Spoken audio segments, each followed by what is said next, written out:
نشرت الفنانة دنيا سمير غانم صورة عبر حسابها في موقع التواصل الاجتماعي من الحفل الذي أحيته أمس الثلاثاء في الساحل الشمالي، وارتدت خلالها فستان أسود قصير.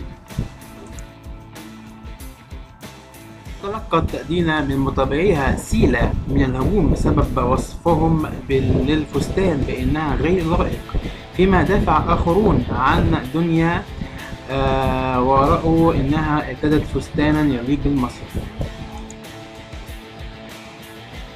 والكثير قد هاجم هجوم لا يليق إنها تتقال لفنانة كبيرة لكونها من أنجح ثاني أنثى بعد سيفيناز في محرك البحث اليوتيوب هذا العام.